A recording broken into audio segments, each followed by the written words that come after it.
Hi mga beshies! Ito yung tanim ko na mangga dito, Indian mango ata to dito. Basta masarap siya at saka matamis na mango. Kasi nasa maliit siya na paso, ilalagay ko dito sa malaking paso para tutubo siya at lalaki pa. Tapos hopefully mamunga siya, hindi siya mamatay after 5 years. Kasi to buto to kaya after 5 years pa sila bago sila mamunga. Pag marketed daw kasi 3 years after mamunga na sila. Kaya na natin siya, lipat na natin siya dito sa malaking paso.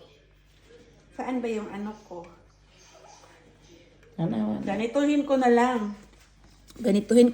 Hi mangga.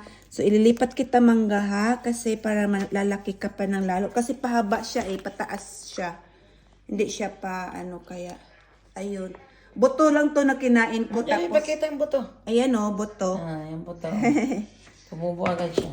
So, buto lang tong kinain ko. Bumili ako ng mangga sa grocery shop. Tapos, kinain ko. Tapos, masarap siya at crunchy talaga. Kaya sabi ko, itanim ko nga. Tsaka itry ko. Baka naman, bikin naman, mamunga siya after 5 years. Di natin alam kahit nasa paso lang. Experiment lang natin naman to. Kaya, ayun, may avocado din ako doon. Kaya lang, malaki na siya pero hindi pa siya namunga.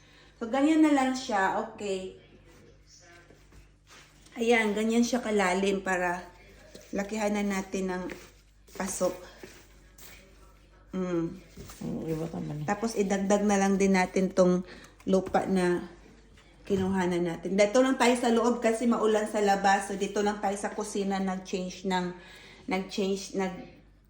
ng plant, nag-replanting or transplanting matawag dito. So ito na ang ating na-plant na mangga. Ready? Okay na siya dyan. So hopefully lalaki ka mangga at mamunga ka. Magbigay ka ng bunga para sa amin. Para makatikim din naman kami sa tanim ko. Thank you. Bye-bye.